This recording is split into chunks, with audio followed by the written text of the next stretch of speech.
Pembukaan selamat malam, para pencari kengerian. Selamat datang di sebuah perjalanan yang tidak akan pernah kalian lupakan. Sebelum kita melangkah lebih jauh ke dalam rimbunnya hutan bambu desa Girisongo, pastikan kalian benar-benar siap.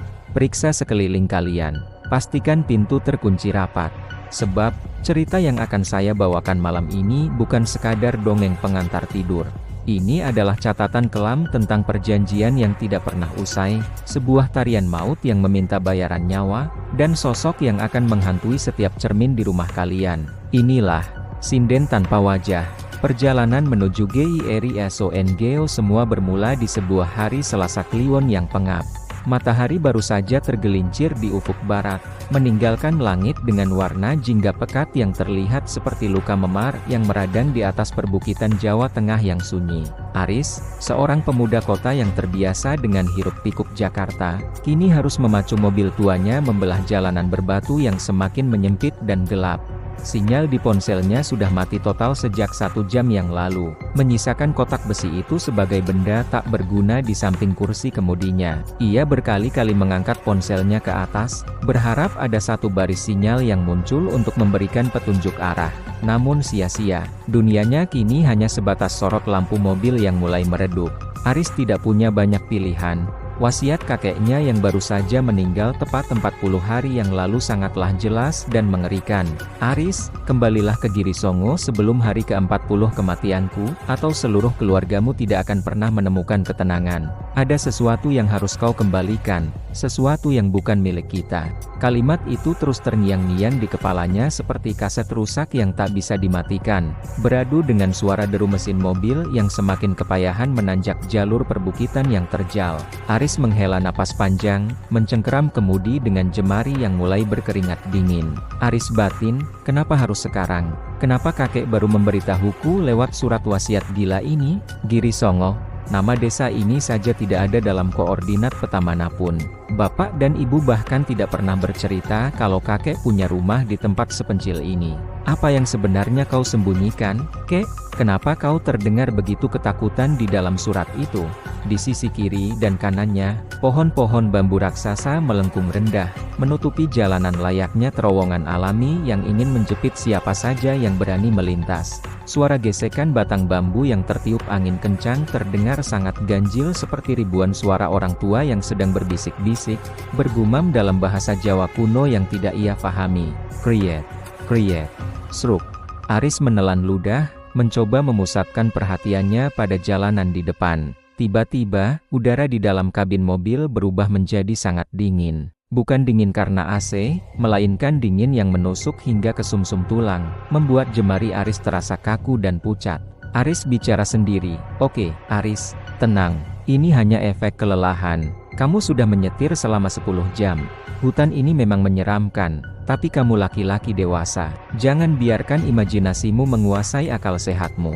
Sebentar lagi pasti sampai. Pasti ada desa di ujung jalan ini." Ia mencoba menghidupkan radio untuk memecah kesunyian yang mencekam itu. Namun yang keluar hanyalah suara statis yang berderak tajam. Srik, srik. Tapi di antara suara statis itu, Aris mendengar sesuatu yang lain. Sebuah senandung. Suara wanita yang bernyanyi sangat pelan, nada-nadanya melengking tinggi namun syarat dengan kesedihan yang mendalam. Lagu itu seolah muncul dari balik pepohonan bambu, mengikuti kecepatan mobilnya dengan setia. Setiap kali Aris menambah kecepatan, senandung itu juga terasa lebih cepat, seolah-olah sang penyanyi sedang berlari di samping mobilnya dalam kegelapan. Mobil Aris akhirnya berhenti mendadak saat sorot lampunya mengenai sebuah gapura batu tua yang sudah retak-retak dan ditumbuhi lumut kerak yang menghitam. Di atas gapura itu, terpahat sebuah nama dengan huruf-huruf kasar yang nyaris hilang dimakan usia. Girisongo. Desa itu tampak seperti desa mati yang terjebak di dimensi lain. Tidak ada lampu jalan, tidak ada aktivitas warga, bahkan tidak ada satupun anjing penjaga yang menggonggong menyambut kedatangannya. Yang ada hanyalah barisan rumah kayu jadi tua yang menghitam, berdiri kaku layaknya batu nisan di bawah bayang-bayang pepohonan raksasa yang dahan-dahannya menjulur seperti jemari hantu. Aris turun dari mobil untuk memeriksa ban depannya yang terasa menghantam sesuatu. Namun, saat kakinya menyentuh tanah, ia merasa atmosfer desa ini sangat berat, seolah-olah gravitasi di sini 2 kali lipat lebih kuat. Ia merasa seolah-olah ada ribuan pasang mata yang tidak terlihat sedang menatapnya dengan penuh kebencian dari balik celah jendela-jendela rumah yang tertutup rapat. Setiap langkah kakinya di atas daun bambu kering terdengar sangat nyaring, memecah kesunyian yang seolah-olah bernyawa. Permisi, apakah ada orang di sini? Saya Aris, cucu dari Pak Harjo. Saya mencari rumah nomor 17. Suaranya hanya memantul di dinding-dinding kayu rumah tua itu tanpa ada jawaban. Namun, dari arah kegelapan hutan bambu di belakang gapura, muncul seorang kakek tua dengan punggung bungkuk. Ia membawa sebuah lentera minyak yang apinya bergoyang-goyang ditiup angin, memberikan cahaya kemerahan pada wajahnya yang penuh kerutan sedalam jurang. Pewaris Kendan, akhirnya kamu datang, aku sudah menunggu, sejak 40 hari yang lalu. Jangan berteriak di sini, nak, kamu akan membangunkan mereka yang sedang menari dalam diam. Astaga, Kek, Anda mengagetkan saya, maaf. Apakah Anda mengenal kakek saya, Pak Harjo? Dan apa maksud Anda dengan pewaris kendang? Saya di sini hanya untuk mengurus rumah peninggalannya. Tidak semudah itu, Aris, rumah itu bukan sekadar bangunan, itu adalah sangkar-sangkar untuk sesuatu yang lapar. Pergilah ke ujung jalan, rumah dengan pohon kemboja putih yang bunganya selalu gugur tapi tak pernah habis. Masuklah, dan buka peti di bawah meja tengah. Sinden itu sudah lama tidak mendengar irama kendang kakekmu. Dia sangat merindukan keluargamu. Kakek itu kemudian berbalik, berjalan perlahan kembali ke arah kegelapan hutan bambu tanpa memberikan kesempatan bagi Aris untuk bertanya lebih lanjut.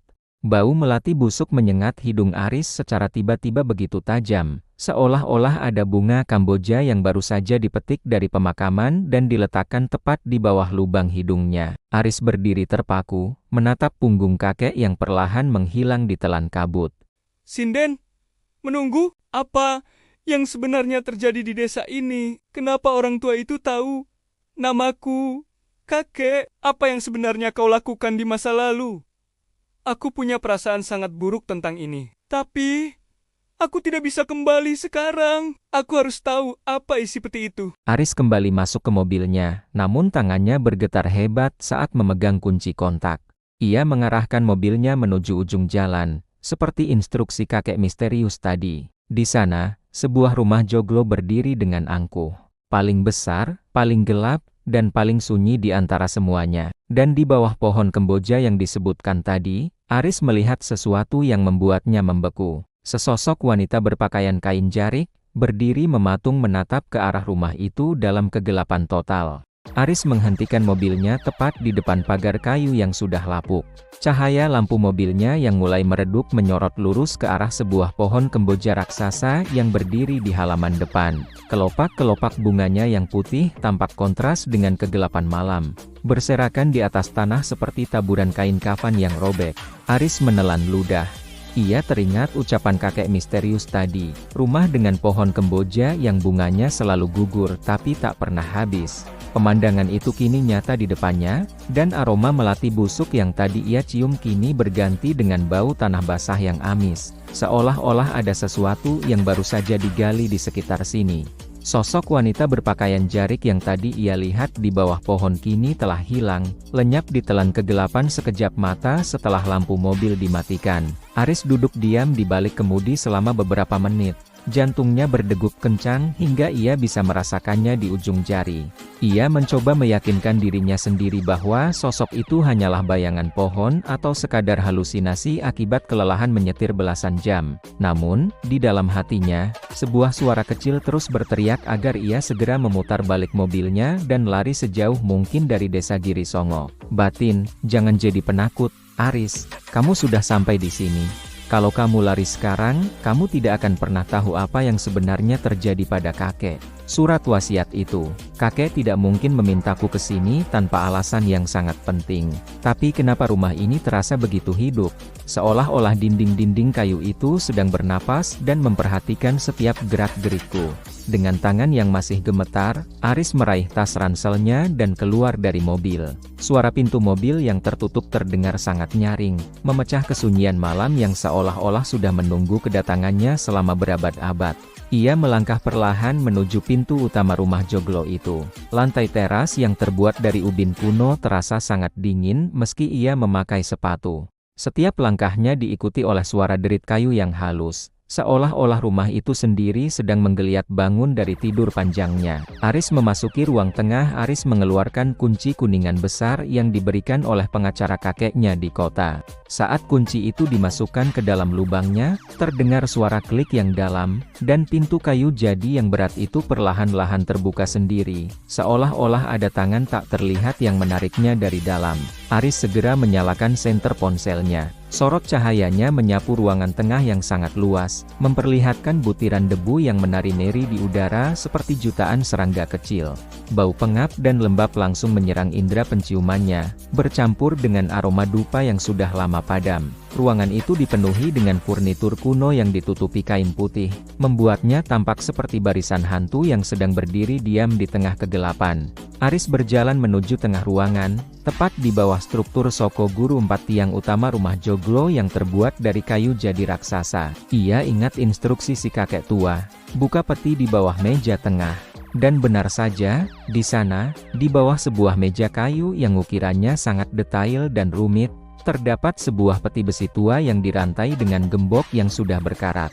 Bicara sendiri, inikah hartanya, kek? Sebuah peti yang dirantai rapat. Kenapa kau harus menyembunyikannya di tempat sesunyi ini? Apa sebenarnya yang ada di dalamnya? Emas? Atau rahasia yang seharusnya tidak pernah kubuka? Aris berjongkok, meletakkan senternya di atas lantai agar cahayanya menyorot tepat ke arah peti. Ia mengeluarkan tang pemotong besi dari tasnya. Keringat dingin mengalir dari pelipisnya, jatuh membasahi lantai kayu yang berdebu. Saat ia memposisikan tang pada rantai itu, ia mendengar suara gesekan halus dari arah pojok ruangan. Srek, srek, srek. Aris membeku. Ia mematikan senternya sejenak, menahan napas agar telinganya bisa menangkap suara itu lebih jelas. Namun, kesunyian kembali menyelimuti. Hanya suara detak jam dinding kuno yang entah bagaimana masih berdetak. Tik, tok, tik, tok. Aris menggelengkan kepalanya, mencoba mengusir rasa takut. Ia kembali menyalakan senter dan dengan satu tarikan napas panjang, ia memotong rantai itu. Crak, suara besi yang putus bergema di seluruh ruangan, memantul ke langit-langit yang tinggi. Aris perlahan mengangkat tutup peti besi yang sangat berat itu. Engselnya mengeluarkan suara rintihan panjang yang mengerikan. Di dalam peti itu tidak ada emas, tidak ada perhiasan. Yang ada hanyalah sebuah kain selendang berwarna merah darah yang masih terlihat sangat baru. Kontras dengan kondisi peti yang berdebu. Kain itu terlipat rapi, dan di atasnya terdapat sebuah ikat kepala penari yang dihiasi dengan payet emas yang berkilau terkena cahaya senter. Aris meraih selendang itu. Begitu kulitnya menyentuh kain sutra tersebut, ia merasakan sensasi dingin yang luar biasa, seolah-olah ia sedang menyentuh permukaan es. Dan yang lebih aneh, kain itu terasa lembab, seperti baru saja dicuci dengan air mata atau keringat. Tiba-tiba, tanpa ada yang menyentuh, sebuah gramofon tua yang terletak di atas lemari di sudut ruangan mulai bergesek. Jarumnya turun dengan sendirinya ke atas piringan hitam yang sudah retak.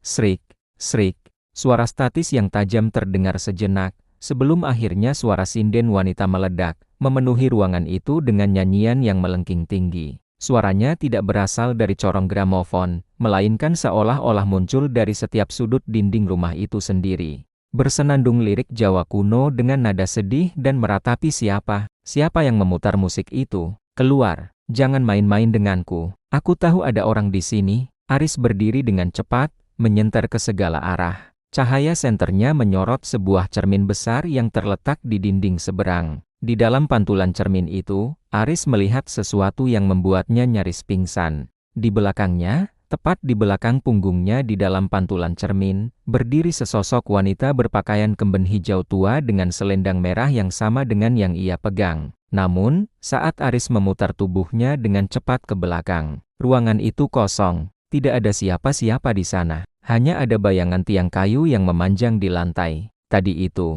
itu apa? Aku yakin melihat seseorang di cermin. Seseorang yang wajahnya, ya Tuhan, wajahnya kenapa? Aris kembali menatap cermin itu dengan ragu. Pantulannya di cermin kini tampak aneh. Bayangan Aris di cermin tetap diam, meskipun Aris yang asli sedang gemetar. Dan perlahan, di belakang bayangannya di cermin, tangan pucat dengan kuku-kuku hitam yang panjang mulai menjalar keluar dari kegelapan, mendekati leher bayangan Aris. Aris menjerit, menjatuhkan selendang itu ke lantai, dan mundur hingga punggungnya menabrak pintu utama yang kini, anehnya, tidak bisa dibuka lagi. Pintu itu seolah-olah telah menyatu dengan dinding, terkunci oleh kekuatan yang melampaui logika. Bau melati busuk itu kini menjadi sangat tajam, bercampur dengan aroma amis darah yang segar. Aris menggedor pintu dengan bahunya, namun pintu itu terasa sekeras beton. Dari tengah ruangan, gramofon itu kini berhenti bernyanyi secara mendadak.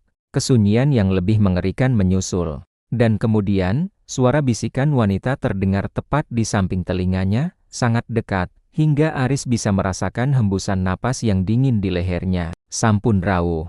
Cah bagus, ayo, tarianipun kedah dipun lanjutaken. Sudah datang, anak tampan. Ayo, tariannya harus dilanjutkan. Pergi, jangan ganggu aku. Aku tidak tahu apa-apa tentang tarian. Aku hanya mau pulang. Tolong, siapapun, tolong aku. Cahaya senter ponselnya tiba-tiba berkedip-kedip, sebelum akhirnya mati total. Kini, Aris berada dalam kegelapan yang sempurna. Hanya ada suara napasnya yang memburu dan suara derit lantai kayu di tengah ruangan. Seolah-olah wanita dari cermin tadi kini benar-benar telah keluar dan sedang berjalan mendekatinya, langkah demi langkah, diiringi suara gemerincing gelang kaki yang tajam, kleng, kleng, kleng. Kegelapan di dalam rumah joglo itu terasa seperti cairan kental yang menyesakkan paru-paru. Aris berdiri terpaku di balik pintu yang terkunci, tangannya meraba-raba dinding kayu yang kini terasa kasar dan dingin, mencari sakelar lampu atau apapun yang bisa memberikan secercah cahaya.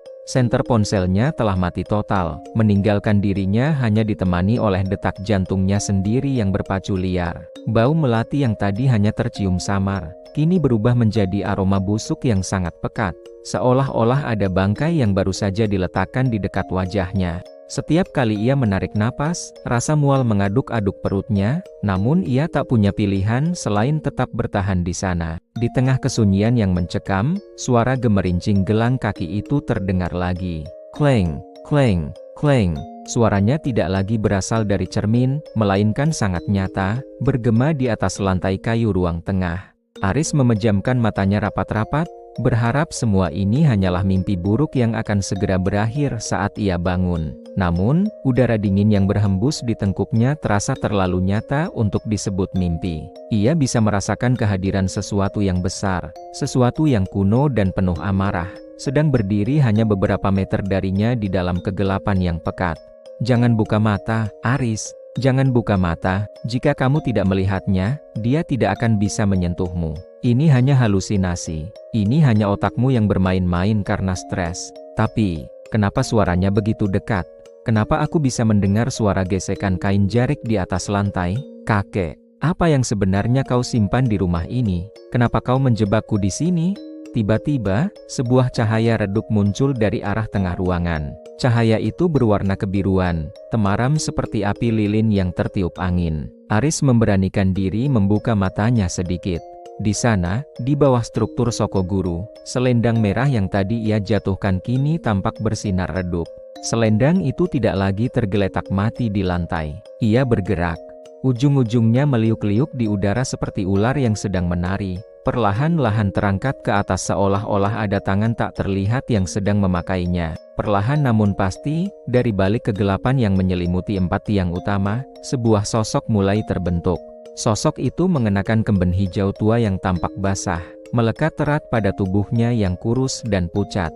Selendang merah itu kini melilit di bahunya, melambai-lambai dengan gerakan yang sangat halus namun patah-patah. Aris merasa seluruh tubuhnya lemas. Ia ingin berteriak, namun suaranya tercekat di kerongkongan yang kering. Sosok wanita itu berdiri membelakangi Aris, rambut hitamnya yang sangat panjang menjuntai hingga ke lantai, menutupi sebagian besar punggungnya yang pucat. Wanita itu mulai menari, gerakannya tidak seperti penari manusia yang luas. Setiap kali tangannya meliuk, terdengar suara tulang yang berderak dan patah. Krak, krek, krak. Seolah-olah setiap sendi di tubuhnya dipaksa untuk bergerak di luar batas kewajaran. Tarian itu sangat lambat, namun penuh dengan energi yang menekan.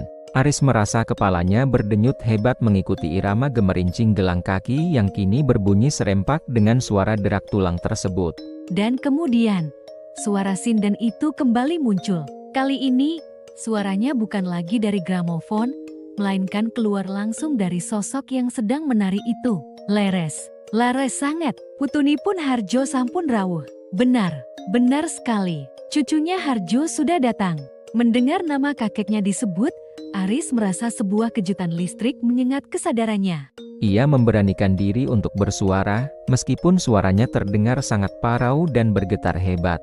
"Siapa Anda? Kenapa Anda menyebut nama kakek saya? Apa maumu? Jika ini tentang harta, ambil saja semuanya. Aku hanya ingin keluar dari sini. Tolong biarkan aku pergi." Sosok itu berhenti menari secara mendadak.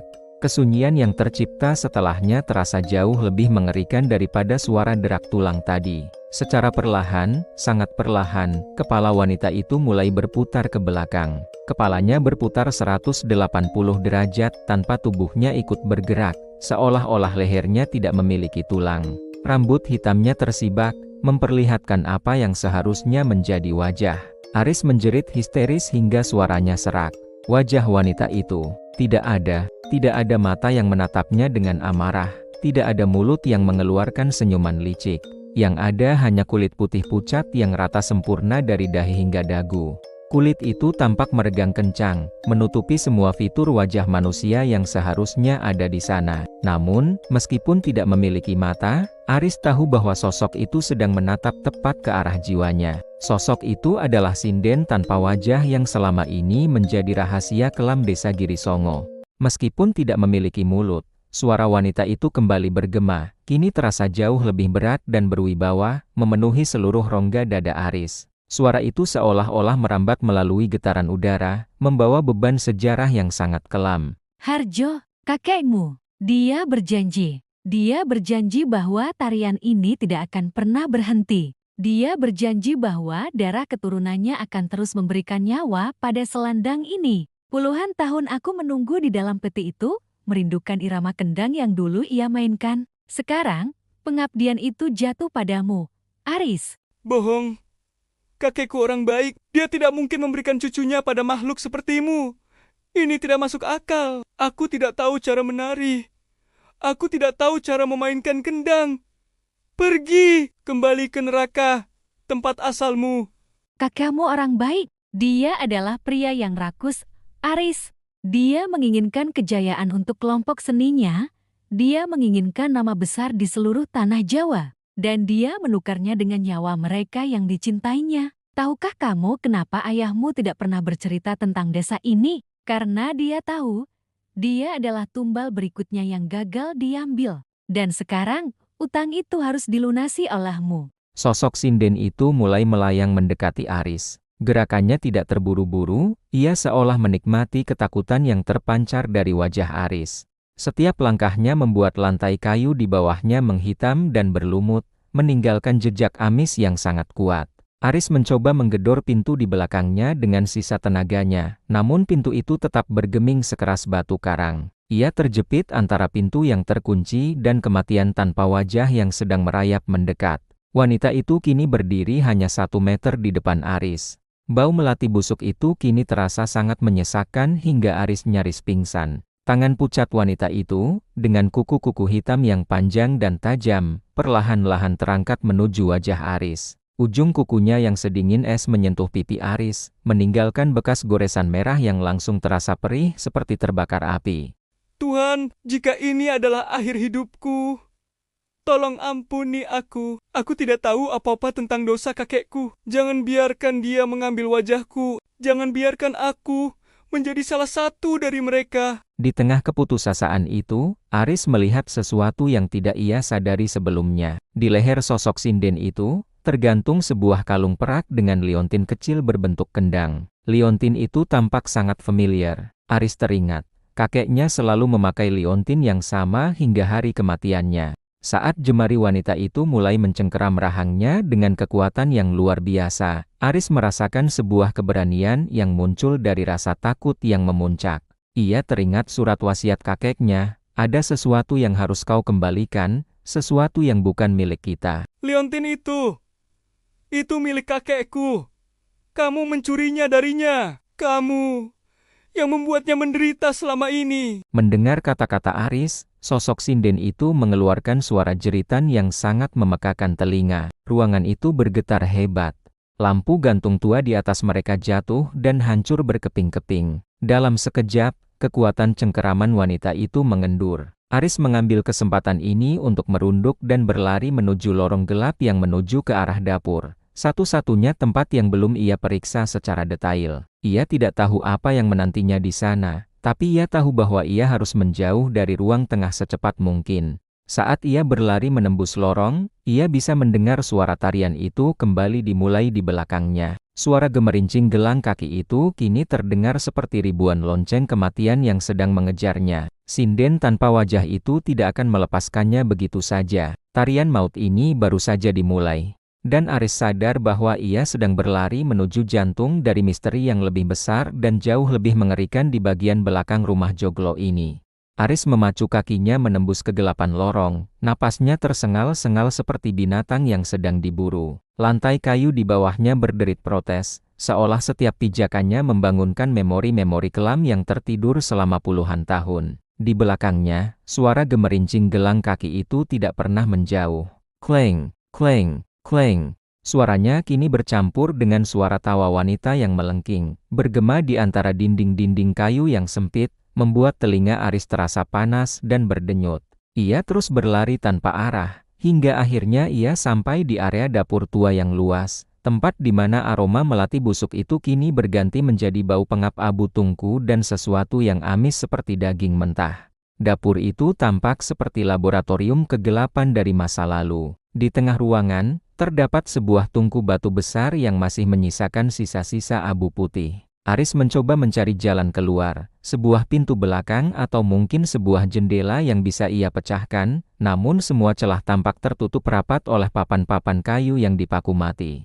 Ia terjebak di area yang seharusnya menjadi tempat pengabdian para pelayan di masa lalu, namun kini terasa seperti ruang eksekusi. Cahaya ponselnya yang tadi sempat mati, tiba-tiba berkedip redup sekali lagi, memberikan seberkas cahaya temaram yang nyaris tak berarti di tengah pekatnya malam. Kenapa dapur ini begitu luas? Di mana pintu keluarnya? Kakek, apa yang kau lakukan di sini? Kenapa ada bau darah yang begitu kuat di tempat memasak?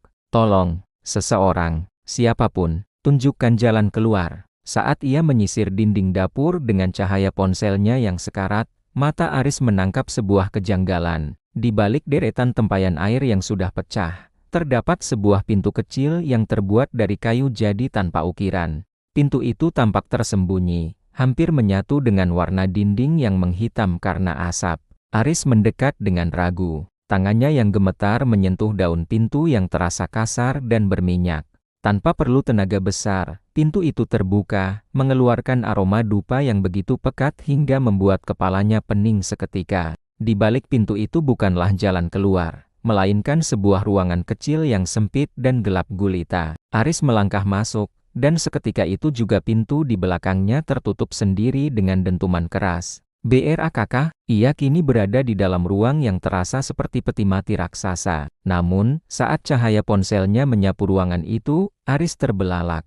Ruangan ini dipenuhi dengan cermin-cermin di setiap sisi dindingnya, saling berhadapan, menciptakan pantulan tak terbatas yang membingungkan mata. Di tengah ruangan, di atas sebuah altar batu yang rendah, terletak sebuah kendang kuno yang kulitnya tampak pucat kekuningan. Aris mendekat dengan rasa ngeri yang menjalar di punggungnya. Ia menyadari sesuatu yang mengerikan, kulit yang digunakan untuk menutup kendang itu memiliki tekstur yang mirip dengan kulit manusia, lengkap dengan pori-pori halus yang masih terlihat. Di samping kendang itu, terdapat sebuah foto tua yang sudah kusam. Foto kakeknya, Pak Harjo, sedang berpose dengan kendang tersebut di samping sesosok wanita cantik yang mengenakan selendang merah. Jadi ini rahasianya, kakek bukan sekadar penabuh kendang biasa, dia adalah pengikatnya. Dan wanita di foto ini, dia cantik, tapi kenapa matanya terlihat begitu hampa? Apakah dia yang kemudian menjadi sosok tanpa wajah itu? Kakek, apa yang kau perbuat padanya? Apakah kau menukarnya dengan kesuksesanmu? Tiba-tiba, dari dalam cermin-cermin yang mengelilinginya, Bayangan wanita berpakaian hijau itu muncul kembali. Tidak hanya satu, tapi ratusan pantulan sinden tanpa wajah kini mengelilingi Aris dari segala sisi. Mereka semua mulai menari serempak, menciptakan kebisingan dari derak tulang yang patah secara bersamaan. Krak, krek, krak. Suaranya memantul di dinding ruangan sempit itu, menyerang mental Aris hingga ia jatuh berlutut di depan altar kendang tersebut. Suara sinden itu kini muncul lagi. Kali ini bukan sekadar nyanyian, melainkan bisikan-bisikan yang masuk langsung ke dalam pusat kesadaran Aris. Ribuan suara wanita yang berbeda namun dengan satu nada yang sama, nada penantitan, dera dibayar dera. Wajah dibayar WAJH Harjo menjanjikan kebaikan dan kami memberikannya. Tapi kebaikan bida makan, Aris, kebaikan bida pengabdian yang tak terputus. Lihatlah kendang itu ... itu adalah jantung dari desa ini. Jika kendang itu tidak berbunyi, kami akan kelaparan. Dan jika kami lapar, kami akan memakan wajah kalian satu persatu. Aku tidak peduli pada perjanjianmu, aku bukan kakekku. Jika dia berutang padamu, cari dia di alam sana. Jangan ganggu hidupku, aku punya masa depan, aku punya keluarga yang menungguku. Masa depan. Suara tawa itu memantul di sermon-sermon. Ayahmu lari dan kakekmu mati sebelum waktunya. Yuding itu sudah menebak, Aris. Kamu adalah satu-satunya yang tersisa. Jika kamu tidak menabuh kendang ini sekarang, tarian kami akan berlanjut di luar sana, ke rumahmu, ke kotamu, ke setiap tempat yang kau datangi. Aris menatap kendang di depannya. Ia merasakan tarikan gaib yang sangat kuat untuk menyentuh permukaan kulit kendang yang pucat itu. Tangannya seolah bergerak sendiri, ditarik oleh benang-benang tak terlihat.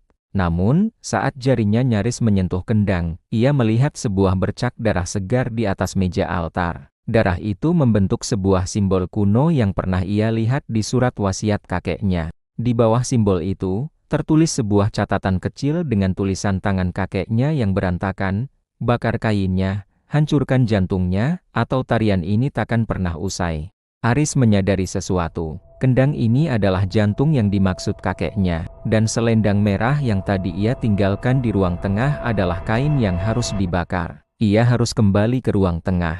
Ia harus menghadapi sosok tanpa wajah itu sekali lagi jika ingin memutus kutukan ini. Namun, saat ia berbalik hendak membuka pintu, ratusan tangan pucat mulai keluar dari dalam cermin, mencoba menarik baju dan tubuh Aris masuk ke dalam dunia pantulan. Aris berontak, "Lepaskan aku. Aku tidak akan menabuh kendang terkutuk ini. Aku akan menghancurkan kalian semua. Kakek, beri aku kekuatan. Jika kau menyesali perbuatanmu, bantu aku sekarang." Sesuatu yang aneh terjadi. Liontin kendang perak di leher sosok sinden yang ada di dalam cermin tiba-tiba bersinar terang. Cahayanya yang putih bersih menghantam pantulan-pantulan gelap tersebut, membuat tangan-tangan pucat itu terbakar dan menarik diri kembali ke dalam cermin. Aris tidak menyia-nyiakan kesempatan itu. Ia menendang pintu kayu kecil itu hingga terbuka dan berlari kembali ke arah dapur. Di sana, sosok sinden tanpa wajah yang asli sudah menunggu. Ia berdiri tepat di depan tungku batu besar. Tangannya terentang luas, memegang selendang merah yang tadi ditinggalkan Aris. Wajah ratanya seolah-olah berdenyut, menunjukkan kemarahan yang luar biasa. Ruangan dapur itu kini dipenuhi oleh kabut putih yang berbau dupa dan kematian. Tarian maut itu kini mencapai tahap yang lebih cepat, lebih liar, dan lebih mematikan. Aris menantang, "Aku tahu cara menghentikanmu. Kakek meninggalkan pesan untukku. Kamu bukan penguasa di sini. Kamu hanyalah budak dari keinginan kakekku yang salah. Aku akan mengakhirinya malam ini juga." Sinden itu mengeluarkan jeritan yang begitu dahsyat, hingga membuat piring-piring tua di dapur itu pecah berkeping-keping. Ia melesat ke arah Aris dengan kecepatan yang luar biasa, selendang merahnya melambai layaknya cambuk yang siap menjerat leher Aris. Aris merunduk, mengambil sebuah obor bambu tua yang ada di dinding dapur dan mencoba menyalakannya dengan sisa energi dari pemantik apinya. Ini adalah pertarungan hidup dan mati, dan Aris tahu, ia tidak boleh gagal di bagian ini. Hawa panas yang tidak wajar tiba-tiba memenuhi ruangan dapur tua itu. Beradu dengan dinginnya kehadiran sang sinden yang membekukan lantai kayu di bawah kaki Aris. Di depan tungku batu raksasa yang tampak seperti mulut monster yang menganga, sosok sinden tanpa wajah itu berdiri dengan angkuh. Selendang merah di tangannya bergetar, seolah-olah kain itu sedang berpesta menghirup rasa takut yang terpancar dari setiap pori-pori kulit Aris. Aris mencengkeram obor bambu tua di tangan kanannya, sementara tangan kirinya meraba saku jaket, mencari pemantik api yang kini menjadi satu-satunya harapan hidupnya. Sosok itu tidak lagi menari dengan pelan. Gerakannya kini liar, cepat, dan tidak terduga. Ia melesat dari satu sudut dapur ke sudut lainnya seperti bayangan yang terputus-putus. Setiap kali ia mendarat, suara tulang yang patah terdengar semakin keras, menciptakan simfoni kematian yang menyiksa pendengaran. Aris mencoba memantik apinya. Cetik, cetik. Sial, gasnya hampir habis. Pemantik itu hanya mengeluarkan percikan kecil yang segera padam ditelan oleh kabut pekat yang keluar dari mulut tungku. Jangan mendekat. Aku tahu, rahasiamu sekarang, kamu hanya bisa hidup selama kendang itu utuh, kan? Aku akan membakar semuanya, aku akan menghancurkan perjanjian terkutuk ini. Sinden itu mengeluarkan suara geraman yang berat, suara yang tidak mungkin keluar dari tenggorokan manusia. Ia mengibaskan selendang merahnya ke arah Aris. Kain itu memanjang layaknya lidah api, mencambuk lengan Aris hingga jaketnya robek dan meninggalkan bekas luka bakar yang mengeluarkan aroma amis. Aris tersungkur ke lantai, obor bambunya terlempar beberapa meter.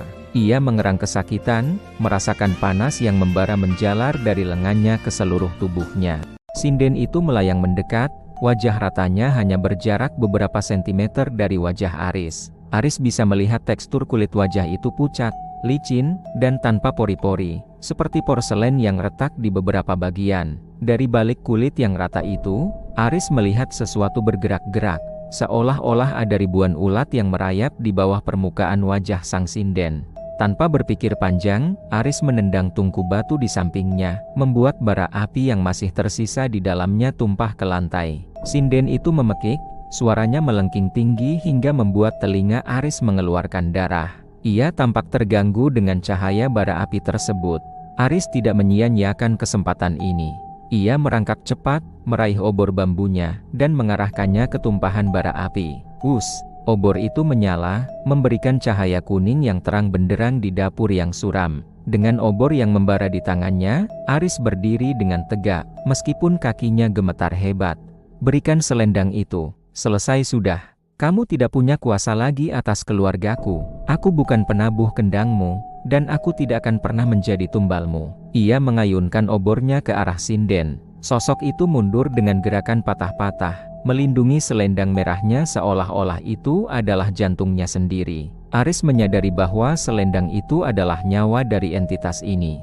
Tanpa selendang itu, sang sinden tidak memiliki wujud di dunia manusia. Aris merangsek maju, mengabaikan rasa sakit di lengannya. Ia berhasil mencengkeram ujung selendang merah yang melambai-lambai. Seketika itu juga, Aris merasakan jutaan memori kelam masuk ke dalam kepalanya. Ia melihat kakeknya, Pak Harjo, sedang menangis di depan sumur tua sambil menyerahkan seorang wanita cantik istri penabuh kendang sebelumnya untuk dijadikan tumbal. Aris melihat bagaimana wanita itu dibunuh secara perlahan. Wajahnya dikuliti untuk menutupi kendang keramat, sementara jiwanya diikat pada selendang merah ini. Aris tersentak, air mata kemarahan mengalir di pipinya. Jadi ini yang kakek lakukan? Kamu adalah korban kakekku. Tapi itu tidak memberi kamu hak untuk mengambil nyawaku. Maafkan aku, tapi penderitaan ini harus berakhir sekarang. Aris menyulutkan obornya ke selendang merah tersebut. Kain itu tidak terbakar dengan api biasa. Ia mengeluarkan api berwarna biru kehijauan yang menyambar ke arah tangan Aris. Sinden itu menjerit dahsyat. Seluruh dapur bergetar hebat hingga atap kayunya mulai runtuh. Kekuatan ledakan gaib itu melempar Aris keluar melalui pintu dapur yang tadinya terkunci. Ia terjatuh di halaman belakang, di bawah guyuran hujan yang kini turun sangat deras.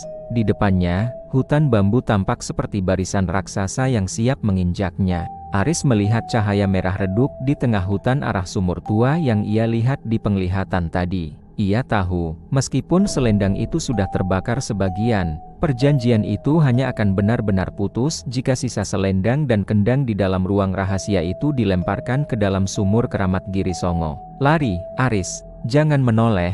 Sumur itu. Aku harus sampai ke sumur itu sebelum matahari terbit. Jika fajar datang dan perjanjian ini belum putus, aku akan terjebak di desa ini selamanya. Aris berlari menembus hutan bambu yang gelap gulita. Batang-batang bambu itu seolah-olah merapat, mencoba menghalangi jalannya. Setiap langkahnya diikuti oleh suara tawa sinden yang kini terdengar dari ribuan arah sekaligus. Tidak hanya satu, tapi seolah-olah seluruh hutan ini dipenuhi oleh ribuan sinden tanpa wajah yang sedang menanti kedatangannya di sumur keramat. Lumpur hitam menghisap kakinya, dahan bambu menyayat wajahnya, namun Aris terus berlari dengan sisa selendang merah yang masih membara di tangannya. Di belakangnya, ia bisa merasakan kehadiran yang sangat besar.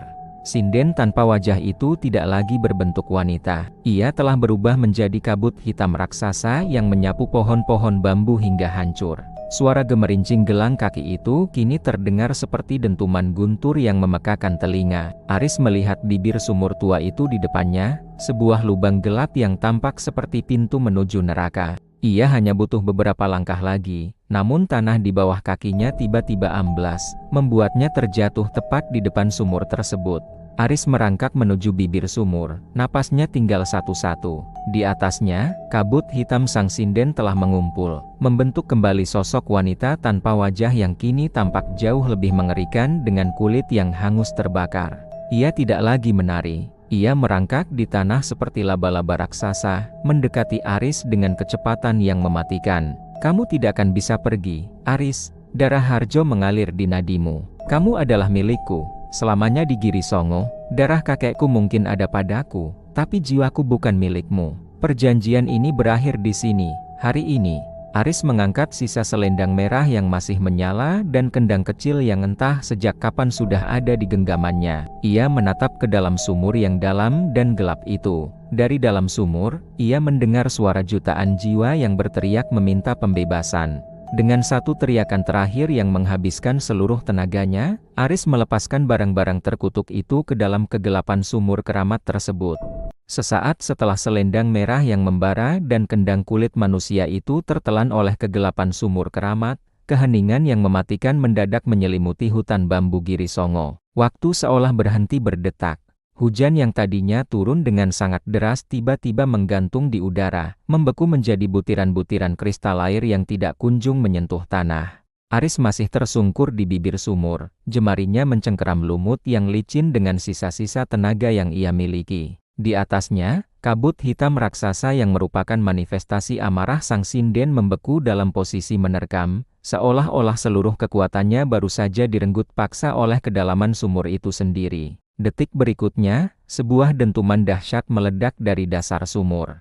Suaranya bukan seperti ledakan fisik, melainkan ledakan batin yang membuat Aris merasa jiwanya nyaris terlepas dari raganya. Cahaya putih yang menyilaukan memancar keluar dari lubang sumur, menghantam kabut hitam itu hingga terpecah menjadi ribuan serpihan bayangan yang menjerit memilukan. Aris menutup matanya rapat-rapat, namun ia tetap bisa mendengar suara sinden itu, suara yang kini tidak lagi melengking amarah, melainkan suara ribuan wanita yang menangis pilu, meratapi kebebasan mereka yang baru saja tiba setelah puluhan tahun terikat dalam penderitaan yang tiada akhir. Matur nuwun, matur nuwun.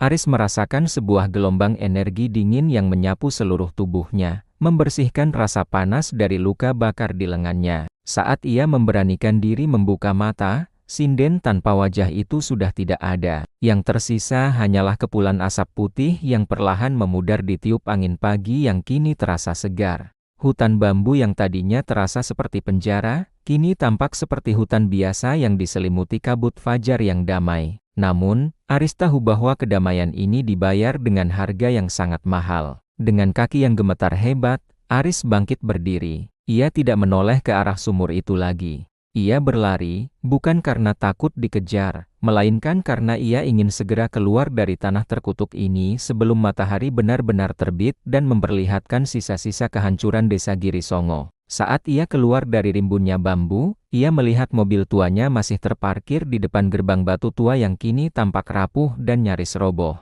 Aris segera masuk ke dalam mobil, menghidupkan mesin dengan sekali putaran kunci seolah-olah mobil itu pun tahu bahwa tugas mereka di sini sudah selesai. Ia memacu mobilnya keluar dari wilayah Girisongo secepat mungkin. Saat ia melewati gapura batu, ia sempat melirik ke kaca spion. Untuk sesaat, ia melihat desa Girisongo perlahan-lahan memudar di balik kabut, seolah-olah desa itu tidak pernah benar-benar ada di dunia nyata. Barisan rumah kayu jadi hitam itu menghilang. Pohon kemboja yang bunganya selalu gugur itu lenyap, menyisakan hanya hutan lebat yang tak tersentuh.